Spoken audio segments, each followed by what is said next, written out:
dalka Pakistan garabka ugu xooga badan uguna saameynta badan waa militariga dalkaasi waa hay'ad ka madax bannaan xukuumadda sirdoonkana iyaga ayaa u hoostaga tani waxay sababtay in dalka Pakistan uu noqdo dal uu militariga sida uu doono u qaso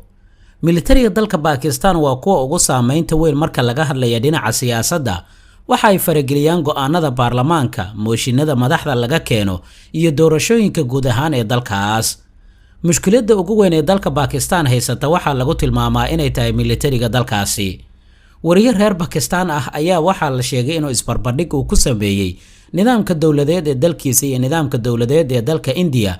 waxaana uu yiri dalka Pakistan waa military qaran leh halka dalka India uu yahay qaran military leh hadalkan ayaa wariyo waxa uu la dan lahaa inuu ku sheego sida militariga dalka Pakistan ay u yihiin kuwa ugu awoodda badan dawladnimada dalkaasi sidaan wada ognahay toddobaadyadii la soo dhaafay doorashooyin ayaa ka dhacay dalkaasi Pakistan doorashadii dalkaasi ka dhacday maalmihii ina dhaafayna waxa ka soo baxaya macluumaadyo xasaasi ah xubin ka tirsan guddiga doorashooyinka ee dalkaasi Pakistan oo lagu magacaabo Liyaaqad Cali waxa uu sheegay inuu iscasilaya maadaama uu awoodi waayo inuu shaqadiisa u qabsado sida cadaaladda ahayd waxa uu sheegay in magaaladii mas'uulka uu ka ahaa gaar ahaan tirinta codadka doorashooyinka ee lagu magacaabo Kibilwaldi in uu halkaas uu ka dhacay dhacaad u weyn waxa uu sheegay in lagu amray in codadkii uu lahaa xisbiga Imran Khan loogu shubo asxaab kale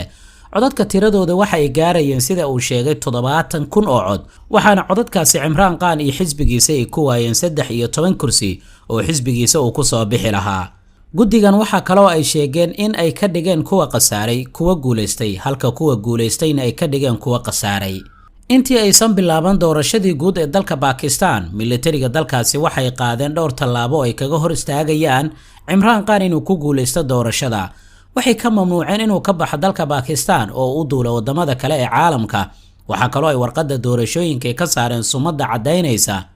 codayntii uu lahaa ra'iisul wasaare Imran Khan oo ahay shimbirta fiidmeerta maalmo ka hor intaysan doorashada bilaabanna waxay u taxaabeen jeelka isla markaana waxay ku xukumeen 10 sano oo xabsi ah laakiin si kasta oo ay u hor istaageen Imran Khan haddana waxa ku adkaatay inay kaga adkaadaan doorashadii xisbiga Imran Khan waxaana uu helay kuraasta ugu badan ee golaha baarlamaanka oo sida la sheegay gaaraysay 93 kursi iyada oo haddana guddiga doorashooyinka ay cadeysteen in doorashadii lagaga shubtay Mr Imran Khan oo ay ku shubteen xubnaha kale ee awoodda badan gacantana ku haya dalka Pakistan guddiga bixiye xogtan ayaa waxay sheegeen in lagu qasbay in codadka ay uga shubaan axsaabta kale ee mucaaradka si looga codad bato Imran Khan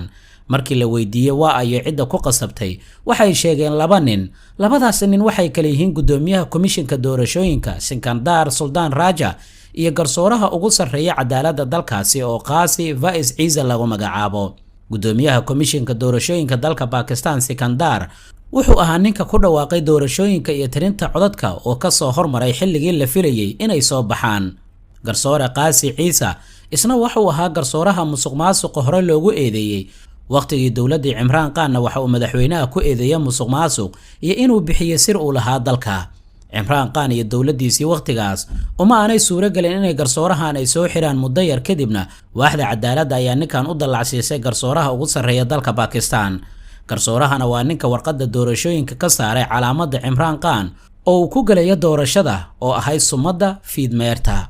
Imran Khan ayaa garsoorahan warqad u diray waxa uu sheegay in uu ka shaqeeyo cadaaladda isla markaana uu ilaaliyo cadaaladda iyo xuquuqda uu mudan yahay xisbigiisa garsoorahan ayaa warqadda ugu jawaabay Imran Khan waxa uu ku yiri aniga garsoore ahaan cidna cadaadis ma saarayo cidana axsaan uma samaynayo laakiin iminka ayay u eg tahay inay soo baxday xaqiiqda sida uu yahay iyo cidda uu yahayba taageerayaasha Imran Khan ayaa tan iyo maalintii lagu dhawaaqay natiijada doorashada dalkaasi waxay wadeen banaanbaxyo lagu dalbanayo cadaaladda iyo in xorriyadda loo soo celiyo Imran Khan shacabka Pakistan ayaa banaanbaxyo waaweyn halkaasi ka qabtay gaar ahaan magaalooyinka waaweyn ee dalka Pakistan sida Peshawar, Lahore, Islamabad iyo magaalada ugu dadka badan ee Karachi markii ay xoogeysteen banaanbaxyadu waxa la soo xiray gabi ahaanba dadka sidoo kalena waxa la xakameeyay isgaarsiintii oo internetkii ayaa hawada laga saaray labada xisbi ee kala ah BMLN iyo BBB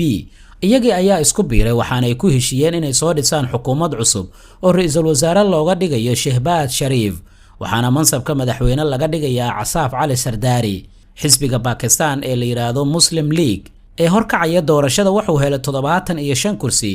halka xisbiga BBP ama Pakistan People Party isagana uu helay 50 kursi. Imran Khanna uu helay 93 kursi isaga oo ah xisbiga codadkiisa lagu shubtay. iskaashiga labada xisbi ee BML iyo BBP oo haysta 75 iyo 54 kursi wuxuu u ogolaanayaa inay soo dhisaan xukuumad cusub. dowladda Mareykankana waxay soo saartay bayaan ay ku sheegeen in doorashada dalka Pakistan ay u dhacday si fiican. malaha waa sidii ay doonayeen isla markaana ay ahayd mid la isku mari waayay. midowga Yurub ayaa iyaguna waxay soo saareen bayaan waxaanay ku sheegeen doorashada dalka Pakistan inaanay ahayn mid waafaqsan hanaankii saxda ahaa. waxaana ay sheegeen in siyaasiyiinta qaar xorriyadooda laga qaaday oo aanay geli karin in doorashada loo siman yahay. militariga dalka Pakistan oo ah militari awood badan isla markaana ah militariga Mareykanka aanu ka soo horjeesan karin. midowga Yurub iska daaya ayaa waxay sheegeen doorashada dalka Pakistan inay tahay mid qusuusi ah oo iyaga gaar u ah. cid kalena oo fikir ku darsan karta aysan jirin. waxa kale oo ay sheegeen doorashada dalka Pakistan inay tahay waxa la yiraahdo internal matter oo af Soomaali ahaan noqonaysa